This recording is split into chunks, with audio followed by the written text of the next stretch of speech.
Hi, and welcome to CSE 1300. My name is Enda Sullivan, and I'm going to record videos every week that have all of the various slides and information that you're going to need to be successful in this class.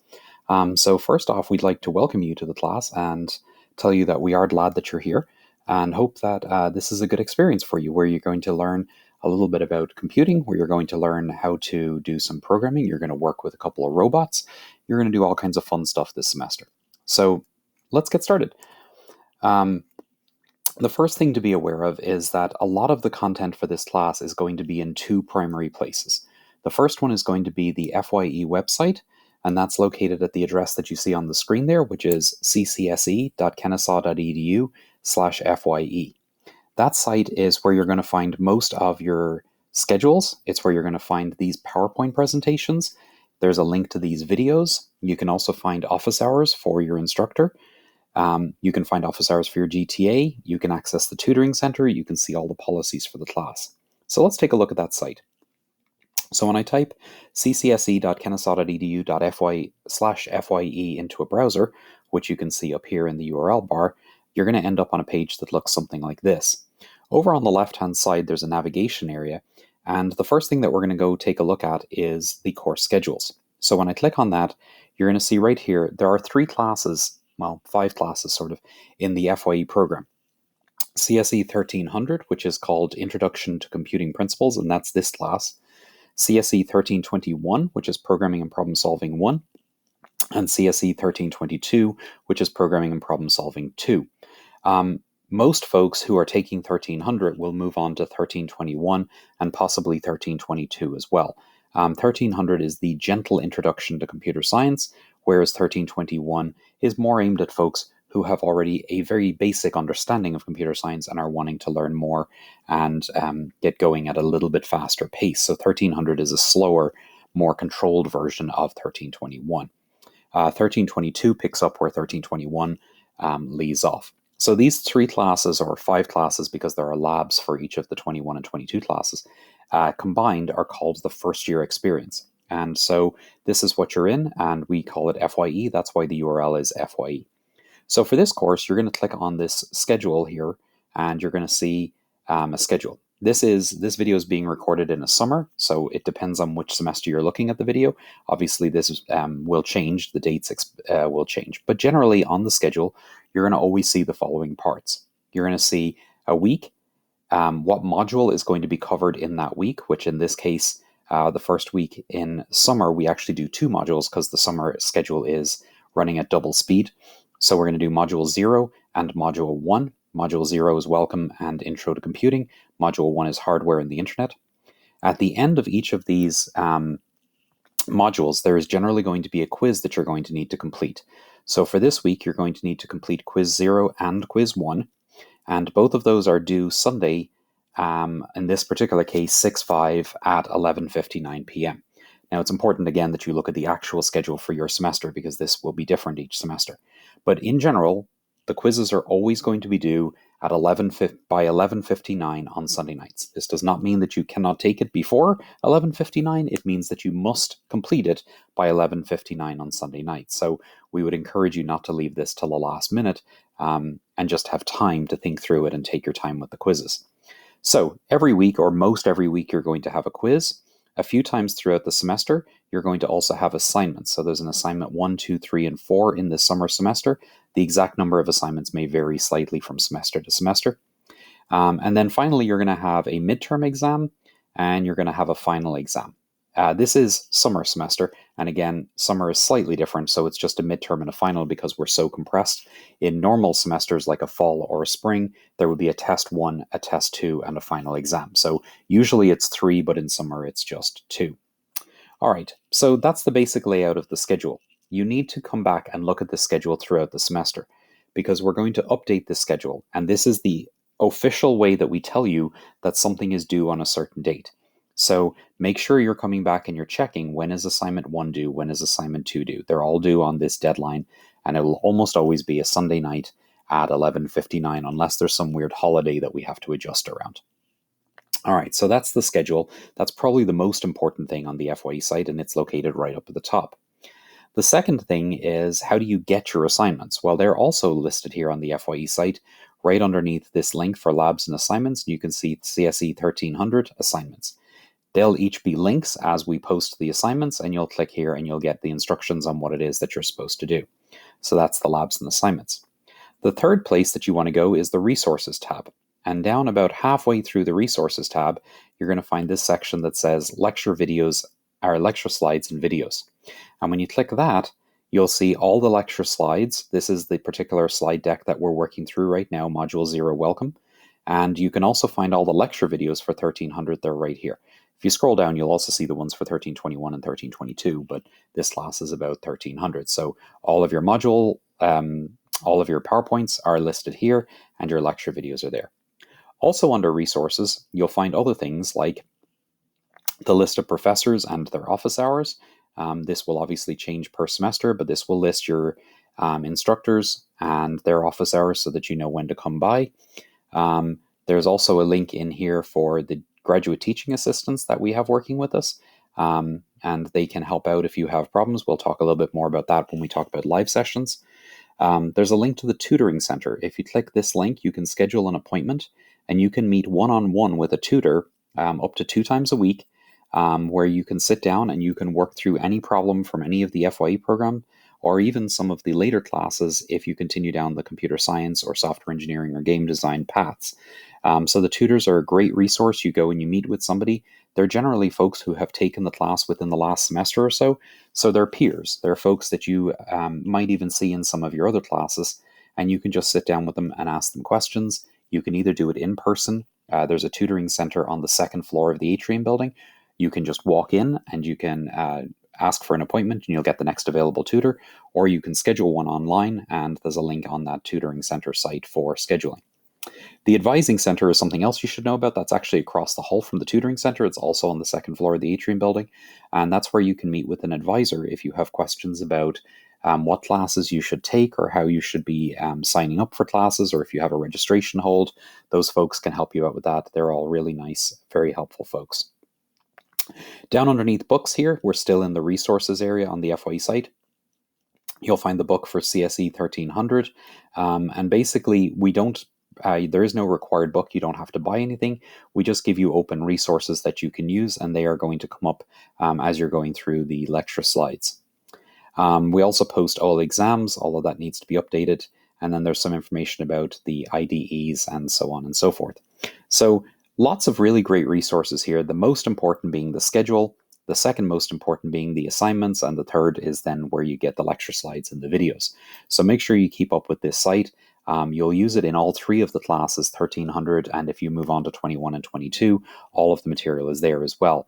And actually at the end of 1300, if you have time off and you want to start taking a look forward, you can certainly take a look at some of the material for the other classes. So that's why we post it all publicly.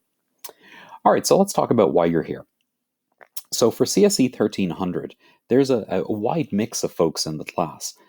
We have some folks who are IT, computer science, software engineering, data analytics, cybersecurity, and any of the other majors that are inside of the College of Computing.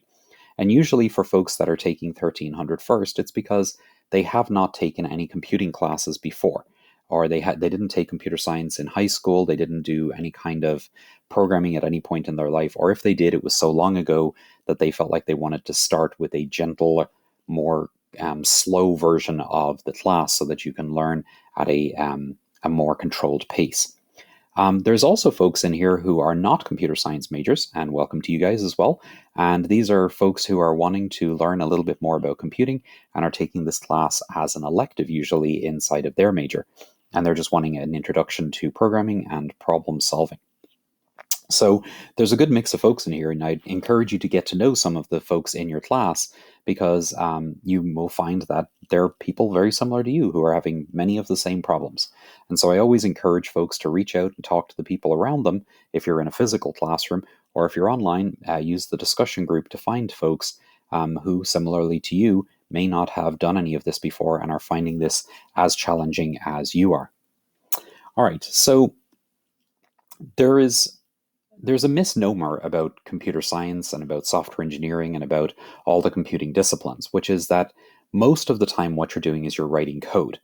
And this is true if you watch any video or any movie or television show where people are coding.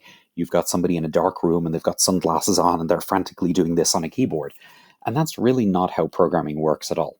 I know it's a shocker that sometimes Hollywood lies to us, but here it is. So what really actually happens most of the time, what you're being hired to do as a software developer or as somebody who works in a computer field, is you're actually usually being hired to solve problems. And that sounds like that's kind of a weird way to phrase it, but it is actually the truth. The coding part, where you're actually writing code, that's something that actually will take a while for you to get used to, but once you're used to it, that's the easy part. Knowing what code to write is the harder part. That's the actual problem solving bit. Figuring out how you're going to take some real world situation and convert it into computer code is problem solving. It's looking for a solution to a puzzle. And that's really what a lot of this class is going to talk about, is how do you take something that is going to initially seem impossible and figure out how to solve it. And I will tell you this, it is by far the most important thing that you're going to learn in this program. And hopefully it is the thing that you learn from this program. Because problem solving, whether it's related to computer science or whether it's related to software engineering or whether it's related to mechanical engineering or electrical engineering or chemical engineering, or even other fields that are outside of here, theater, you're still going to have to solve problems. Things are not always going to work the way that you hope and expect them to work, and you're going to have to adapt and figure out how to make that work. And so, problem solving is a very important skill. Let me phrase it in the worst possible way. Most of the time in industry, or in your job, or in even programs that you help out with, you're going to be presented with something that seems impossible. That's always the case. If there was a simple solution to something, somebody would have already done it. So the reason that they hired you is to go through and find a solution to a difficult problem. And so they're going to give you something that you're not going to know how to do. And you're going to have to slowly figure out how to break it down and how to solve it. And this idea is, there's a term for it that we use in computer science, which is abstraction. You're taking a very big, complex thing and you're breaking it down into smaller, more manageable chunks, solve the individual chunks, and eventually work your way back up to the big solution for the big problem. And if you can do that, you will find that you will succeed in pretty much any career that you go into. Because it turns out there's not a lot of people in the world who are very good at doing that. It's by far the most important skill that you can have to succeed in your career. Now, it's always going to be scary. And this is the part that people sometimes don't like about these classes. Every week, we're going to present you with something that initially you're going to look at it and go, I have no idea how to do that. We're going to show you how it works in slides, and I'm going to go through it in these videos, and it'll all make sense when you watch me do it. Because, well, I know what I'm doing. So you're going to watch me, you're going to see it, and you're going to be like, okay, that makes sense. Yeah, got it. I can program now. And then we're going to ask you to do something, and you're going to sit there and be like, I don't get it. This doesn't make sense. I don't know how to do this. I don't know how they expect me to do this. They never showed me how to do this. And the answer is yes, you're right. We won't actually show you how to do the assignments each week. You're going to have to figure them out. And what that really means is staring at it, trying it, see if that works. If it works, great. If it doesn't, try something else. And try something else. You don't really learn anything in life when you succeed. If you're asked to do something and you go do it and you get it done in 10 minutes, you learn nothing out of that. But if you're asked to do something and you fail at it 5 times, you actually learn every time you fail. You're like, okay, well, that's not how to do it. Let me try something else. So the thing that predicts whether you're going to be successful in these classes, whether you're going to be successful in your career, is really whether you're willing to keep trying, even when you fail. Actually, especially when you fail. A big part of this class is going to be for you to try something and it not work. And then for you to realize, okay, I'm going to try something else. And keep doing that until you figure it out. If you go down that path, you will, at the end, be able to solve any problem. And you'll get past the scary part of, I'm never going to figure this out. So I don't want any of you to ever tell me that you're not smart enough to be able to solve this, or you just don't understand it, or you don't even know where to start. The answer is just start. Try something. See if it works.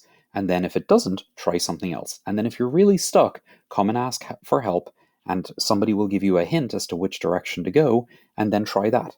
And if that works, great. And if it doesn't, try something else. And keep coming back and asking questions until you can figure out how to get there. But the important part is to keep trying. Don't give up just because you hit a roadblock. You're going to hit lots of roadblocks. So that's the problem solving part. All right, so how does the class work? Well, obviously there's different versions of the class depending on whether you're taking an online version or an in-person. If you've registered for a section number that has a W in it, you might be in W01, W02, W03. Those are online sections. And so there is no class meeting time. You're just going to have these videos and you're going to have communication from your instructor who's going to guide you through stuff with weekly announcements. If you're in an in-person class, which will be section 01, 02, 03, or maybe 51, 52, 53, those classes they meet in person every week, and usually it is an hour or an hour and a half, depending on if it's Monday, Wednesday, Friday, and if it's summertime, they might be much longer than that because, again, advanced speed. But I would strongly recommend that you come to the lecture every week if you're in an in-person class. Even if you register for an online class, you can come to the in-person classes as well if you have a topic that you particularly want to see in person or that the video didn't necessarily make sense. You're always welcome to come to the classes. Just look up the schedule in Owl Express as to when the classes are offered. So there's that. The videos are posted every week no matter what. And it is possible for you to never come to class and just watch the videos. And obviously that's what the online people are doing. But I will tell you that for most people, unless you are extremely disciplined, which you probably are not, and that's no offense, but nobody really is, unless you're extremely disciplined, the folks who don't show up to class tend to do the worst overall. So I will say class attendance is highly recommended. If you're in an in-person class, while these videos are here for you to come back and look at, don't rely on them solely.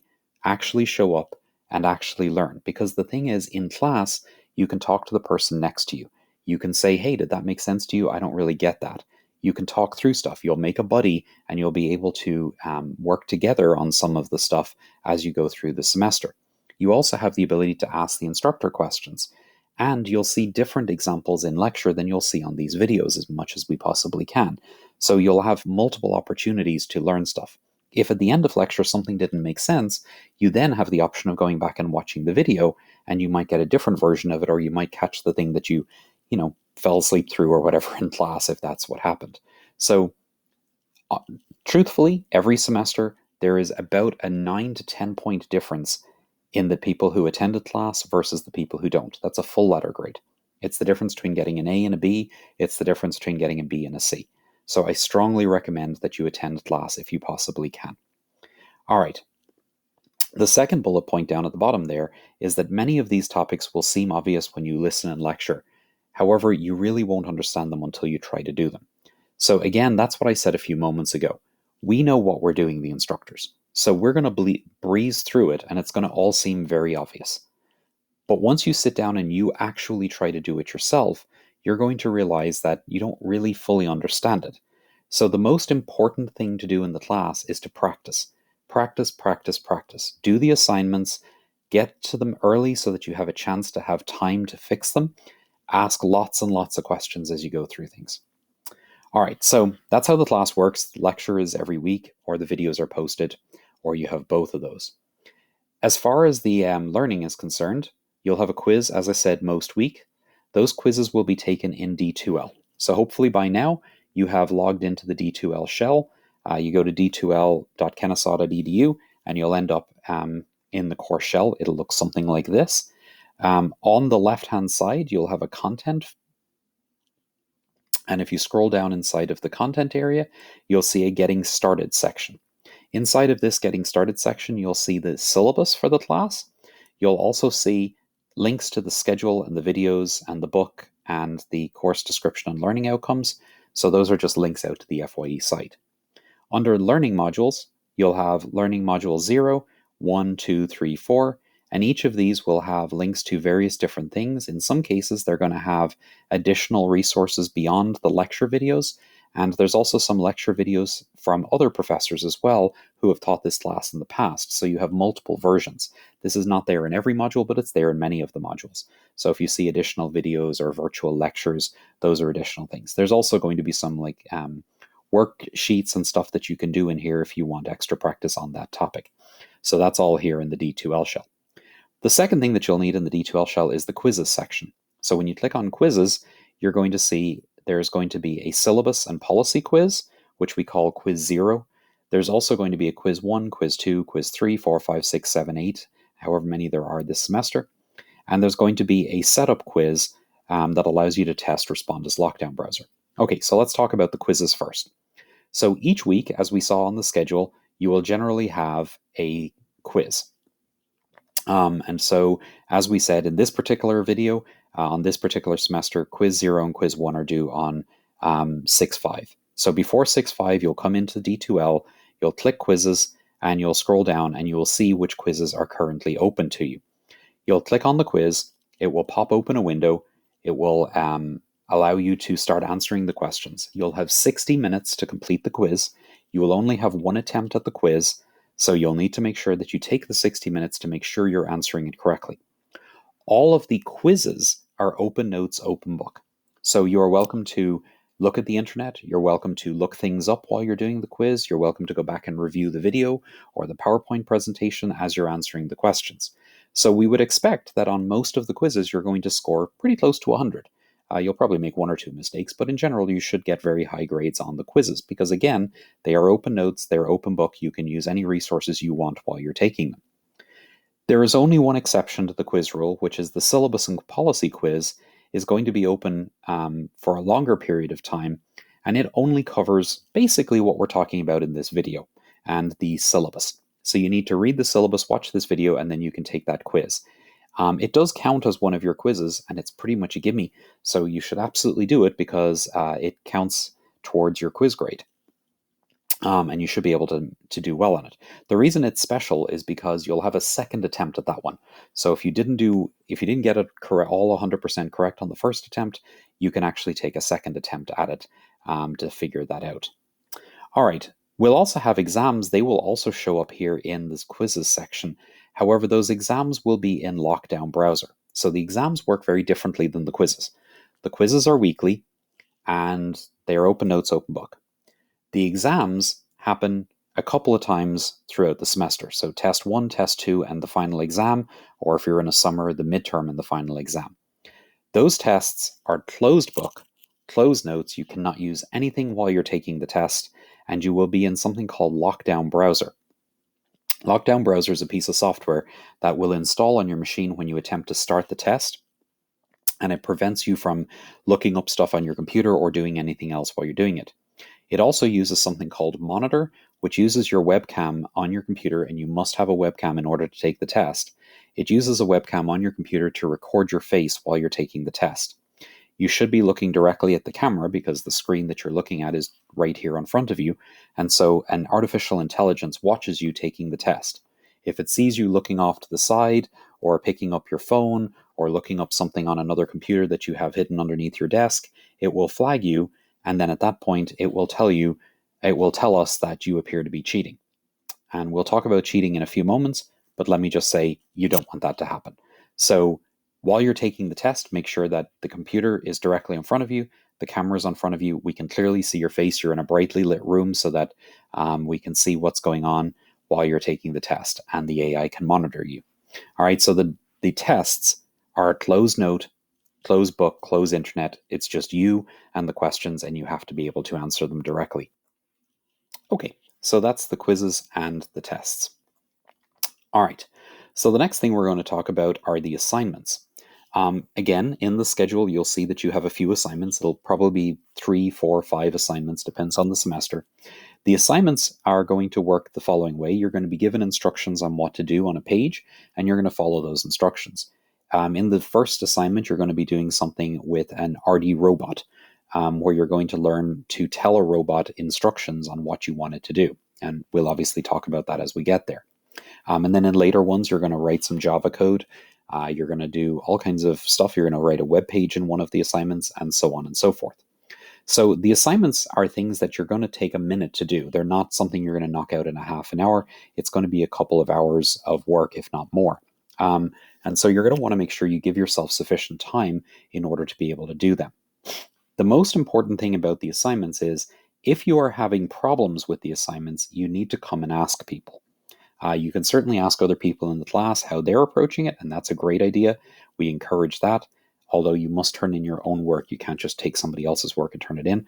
Or you can come to the GTAs and you can ask them for questions or ask them questions. I'm going to give you a couple of examples of how that's going to work a little bit later on, but ask the TAs, ask your instructor, come to office hours, or ask other folks in the class. Don't just sit there being stuck. Try things. If they don't work, try something else. If you've run out of things that you know to try, then ask somebody for help so that we can push you in a direction to get you to start some other path until you find a working solution. All right, so the deal with both of these is the quizzes are going to be worth 20% of your grade. There are 9 quizzes in this semester. Sometimes it'll be 8, sometimes it'll be 9, somewhere in that range. But we will only grade the best 8 of them, or we will drop your lowest quiz grade. So if there are 9 quizzes in the semester, we will grade your best 8. If there are 8 quizzes, we will grade your best 7. So what that means is, if you have a problem at any time during the semester where you cannot take a quiz because you're sick, or you're out of town, or you're on an airplane, or there was something that popped up, or you had a big project in another class and you just can't do it, it's cool. It doesn't matter. It just drops out of your grade.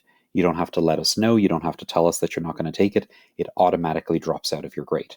Your lowest quiz grade is dropped. Likewise, for your assignments, the same thing applies. Your lowest assignment grade is also dropped. Now, you only get one of these each. You get one quiz and you get one assignment. So, unfortunately, what I see every semester is there are some people who blow off the first quiz and the first assignment because they're like, well, I don't have to do it. And then 3 weeks later, they get sick and they can't take 2 quizzes. And then they come to me and say, but it's not fair. I was sick. And I have to say, yeah, that's really sad, but you should have really not blown off the first quiz. So you only get one of these per semester, so use it wisely. Leave it until the end, and if you've completed all of the quizzes, then you don't have to take the last one. If you've got 100 on everything else, saves you time at the end of the semester when you're probably going to be most busy anyway. Likewise with the projects. If you have a problem on one of the projects, then you just don't do it. And that's okay, and it doesn't affect your grade.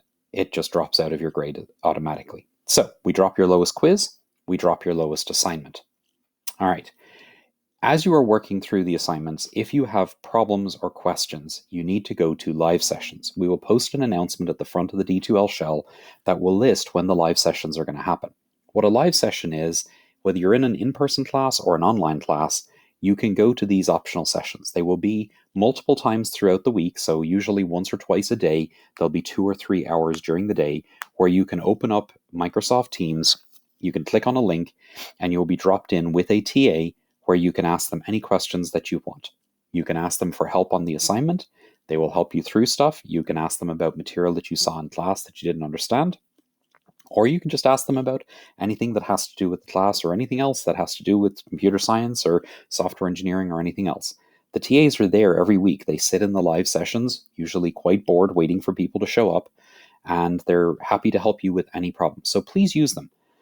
In actuality, if you go to a live session and you ask a good question, we will give you a half a point of extra credit on your final exam every time you go, up to a maximum of 5 points on your final exam. So this is a great way. We're trying to encourage you that if you're stuck and you don't know how to solve an assignment, go to a live session, ask questions, and get extra credit. We're trying to help you here. So please use these resources. They are there for you. As a matter of fact, you're paying for this class, whether it's you or whether it's a scholarship or whether it's your parents or anybody else. You have paid money to be in this class. A whole part of that is so that you learn the material. Don't ever be afraid to ask questions. That's the whole point of the class. If you already knew the material, there's really no reason for you to be here. I don't know why you're taking the class. So it's a guarantee that every single person in this class will have questions throughout the semester. Come and ask the question. Don't just sit there and be lost and then end up failing the class and being bitter about it. Come and ask questions. So that's why we give you these extra credit points, because we're trying to encourage you to come and ask questions. The GTAs are there to help you. That is literally their only job. They are there to help make sure that you know what you're doing and to get stuff done. All right, so quizzes every week, pretty much. Assignments a few times a semester. Lowest one of each is dropped. Quizzes are worth 20% of your grade. Assignments are worth 20% of your grade, and the rest of your grade is made up from the tests. All right, so that brings us to the exams.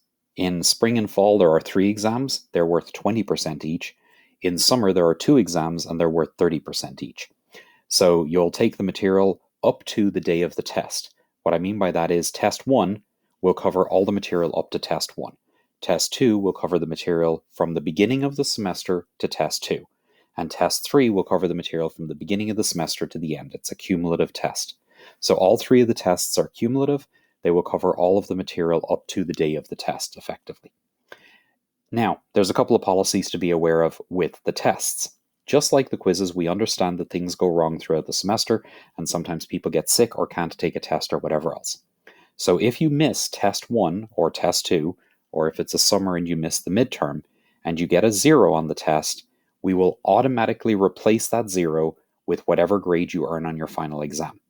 All right, so if you miss test 1, we will replace test 1's grade with the final exam's grade. If you miss test 2, we will replace test 2's grade with the final exam grade. And yes, that does mean if you were to miss test 1 and test 2, your final would replace both of those grades. I will warn you that as you do that, your final exam becomes more and more important. And a simple mistake on the final exam ends up counting more and more. Generally, the final exam is worth 20% in spring or fall, and 30% in summer. However, if you miss test 1 and test 2, the final exam would be worth 60%. And if you miss the midterm, the final exam would be worth 60%. So that really means that you're putting all of your eggs in that basket. And every semester, I see a handful of people who decide to blow off the tests because they think they're just going to ace the final. And then it turns out they don't ace the final. And they end up failing the class. And then they send me a very sad letter saying, it's not fair and I'm having to retake the class and it's just not fair. And it's like, well, maybe you shouldn't have skipped test 1 and test 2. It's very important you take all the tests. However, we understand sometimes things happen where you can't take them, and that's why this rule is there. I would not put all your eggs in a basket and hope that you're going to do well on the final. It doesn't work out for people. It's not because we make the final difficult or anything, but it's just that if it's the first time you've seen one of the tests, the chances that you're going to ace it are not that great. All right. If you take all 3 tests, so you take test 1 and test 2, and you do better on your final exam than either test 1 or test 2, we will replace the lowest grade of the other 2 tests. All right, so this is the smarter plan. Take all 3 tests. Let's imagine that you get an 80 on test 1. And then let's imagine things don't go well on test 2 for some reason, and you get a 60 on test 2. So you had an 80, and then you get a 60. And you're going into the final, and you get an 80. Then what we're going to do is we're going to take that 80 from the final, and we're going to replace the 60 on test 2 so that all 3 of your tests were 80s. 80, 80, 80. All right? So again, if you take all 3 tests, we will replace the lowest grade of your other 2, assuming that your final is higher. So those are 2 separate rules. They don't both apply. If you miss a test, all we do is we replace the 0 with the test. If you take all 3 tests, then we replace your lowest one because they are 2 different rule sets. So that's how the exams work. They are closed notes, closed book. They work in D2L. I would strongly suggest that before you get to the test, in D2L, you take this setup quiz, which will install a lockdown browser on your machine, and it will invoke it and allow you to see the process before you actually get to a test. That's why this is here. It's for you to basically practice opening up the lockdown browser and getting the cam to work and seeing how things are going. All right, we'll cover that in more detail as we get closer to the tests. All right, so a couple more slides and then we're going to wrap up this intro video. So how to succeed. If you're in an in-person section, come to class every day. If you're in an online section, make sure you're keeping up with the videos. Don't just try to binge them all at the end. This is not Netflix. You need to actually watch them every week because the material keeps adding on top of each other. And if you get behind, it's going to be hard to catch up.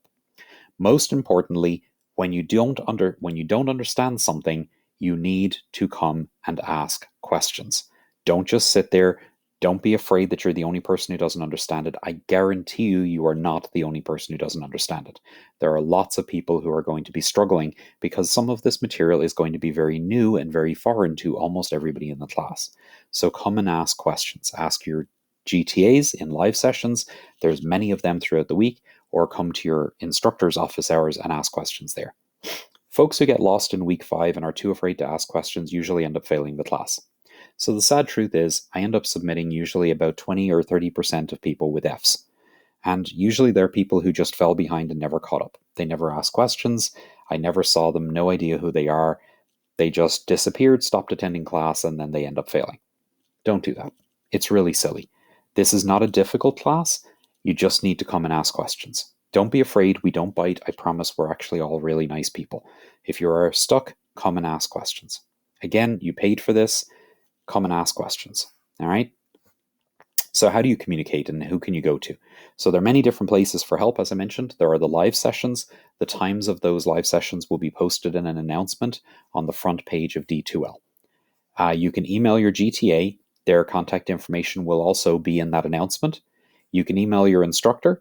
I would strongly suggest that you just use regular email. Do not use the D2L link. Just send an email to your instructor. Their email address is on the front page of D2L. And you can go to your instructor's office hours. Most instructors' offer in-person hours, which are usually in Atrium Building 353D. It's at the top of the stairs in the Atrium Building. Turn right and then take the first left, and you'll see the room there. Or you can click a link in D2L and come into a Teams meeting. Honestly, most of the time, the instructors are sitting in office hours with nobody there. So if you have a question, don't be afraid to come and ask. Usually, if the question is about grades or it's about anything that's more personal, it's probably best to reach out to the instructor and say, hey, I'd like to talk about this. Can we talk about it in office hours? And then if anybody else is in office hours, usually the instructor will either tell you to come back at a different time or they'll work that out with you if it's something private. But most of the time, it's not something private. You're just asking questions about the class material, and it'll actually benefit everybody in office hours to hear those questions. So that's how that works. All right, things that we use in this class and things that you should get familiar with. We're going to use the D2L shell a lot. That's how we are going to give you your quizzes, your exams. As I mentioned, we use Lockdown Browser with Monitor, so make sure you try the little setup quiz. A webcam is required for all exams. So if you do not have a webcam on your computer, you're going to have to go find one or borrow one for the day of the exams. So make sure you get that sorted out before you get to the test one or the midterm. We're also going to use a program called Replit. You're going to see this a lot. It's replit.com. You're probably going to want to sign up for an account. They're free. It doesn't cost you anything, but this allows you to write code. It allows you to write your web page. It also allows you to write the software for simulating the robot. So you're going to see lots of examples of that in class as we use that. We are also going to show you the IntelliJ Java IDE in the second half of the class when we start talking about programming in Java. So that's going to be there as well. And again, we'll talk about that when we get there. All right, so policies of the class. No makeup work is accepted. At 11:59 on Sunday night, the quizzes close. If you try to take the quiz at 12:01, the quiz is closed. If you email me and tell me it's very sad, but your dog jumped up on your laptop at the very last moment while the water heater exploded and your house caught on fire, I'm going to tell you that's all very, very sad. You still get a 0 on the quiz. You cannot do any late work in this class. So you must do it by the deadline. You have all week to take the quiz. So find a time and make sure you knock it out. If you miss it, it becomes a 0 and it'll drop out of your quiz grade. Likewise, for the assignments, they're due when they're due. You can't submit them late. We drop your lowest quiz. We drop your lowest assignment. That takes care of any emergencies or sicknesses or any other problems. Your final exam replaces the other test if it's higher. And if you have any reason where you have to miss the other tests, those 0s get replaced by the final. So we don't take late makeup. We don't take late work for labs, assignments, quizzes, or tests under any circumstance. So don't even ask. There is also no extra credit offered. So if you get to the end of the class and you didn't do great and you have 4 points from passing the class and you email us and say, can I please do an extra? No, there's no extra projects. You must do the work that we gave you throughout the semester. All right. Bonus points, as I said, if you go to the live hours and you ask questions, you will get a half a point on your final exam. The GTAs are keeping track of who goes to the live sessions in a spreadsheet, so make sure you don't just pop in and then leave immediately without them seeing that you're there. You actually have to show up and you actually have to ask a question. Don't show up and say, please can I have my point? That's not a question. So you need to show up and ask actual questions about the material, and then they'll help you with it and you'll get your points. If you don't understand something, go to the live hours. The live hours are much smaller groups of people. There will usually be no one there. Sometimes there will be one person there. Whereas the lectures have 130 people in a lecture hall, or you've got all the people watching the videos. So it's very intimidating to ask a question in lecture. It's much easier to ask it in live sessions. That's why we do it. All right. Exams are taken in D2L. In addition to a webcam, you must have your photo ID with you. It needs to be your Talon card. If you don't have a Talon card, go get one. And if you're in a situation where, for whatever reason, you can't go get one, then make sure you have your driver's license. When you're taking the test online, you must be fully visible to the camera in a brightly lit room. You can't wear hoodies, sunglasses, earphones, or anything else. Make sure you're in a quiet place that you won't get distracted. So keep your parents, dogs, cats, and roommates out of the room while you're taking the test. You cannot talk to anyone or listen to anyone while you're taking the exam. No headphones, earbuds, cell phones, chats, calls, or anything else. And you must have good Wi-Fi and battery or power so that you don't have your computer crash in the middle of the test. Everything that you do while you're taking the test must be your own work. And if you don't do that, we will send you to Sky. All right, so let's talk about that. All right, so there are hundreds of people taking this class. As a matter of fact, the FYE program has about 2,000 students taking classes every semester. So it is very important to us that it is a fair and level playing field and everybody is getting the same experience. We are fully aware that people will attempt to cheat. It's always a small handful of people, but they think that they're smarter and they're going to get away with it and they're not going to get caught. And the sad part is they usually do get caught and they usually don't get away with it. So don't be that guy. When you're taking your tests, take it on your own, do your own work, and get a grade for it. The whole point of this is that you learn things. If you get through this class by cheating your way through it, you're going to fail the next class. And if you get through that one by cheating, you're going to fail the next class. And even if you get through all of your classes by cheating and no one catches you along the way, how's it going to work when you get to a job interview? You think you're going to cheat your way through the job interview? It's not going to work. There is only one way through this process that actually works, and that is to do the tests. Make sure that you understand the material and be honest about it. All right? Every semester, without fail, we end up, with fail, every semester we end up turning in a large chunk of people, let's say. I'm not going to put an exact number on it, but a large chunk of people to Sky. If you've never heard of Sky, it's the Student Conduct and Academic Integrity Group. And basically, that is a student organization that is responsible for ensuring that you are following the academic policies of the university. If we think that you are cheating and we have evidence to that, we will submit it to Sky. They will have a hearing. In the hearing, they will allow you to offer your defense if you feel like it is not valid, and then they will rule. If they rule that you did cheat, then you will fail the class. In most universities, you get kicked out. So don't do it. Don't work. It's not worth the risk. So anyway, so there is all of that. Don't cheat. And if you have actual problems or questions, come talk to us. All right, last couple of topics. Withdrawal day. You can take a look at the academic calendar. It's posted on the KSU website. And so if you come to the academic calendar page, and all I did was I typed in academic calendar KSU into Google, and it brought me to this page. This is the summer 2022 one, but obviously you could be watching this video in a future semester. Somewhere in this grid, it will say last day to withdraw without academic penalty, 11:45 p.m., and in this case, it's June 29th. Make sure you look at your actual calendar because it's probably different depending on the semester you're watching this. What that means is if before that day you withdraw from the class, you will withdraw with a W. If you withdraw after that moment, you will withdraw with a WF. A WF is very different than a W. A W does not count towards your GPA. It's almost as if the class never happened. A WF is an F. It counts in your GPA and it lowers your GPA.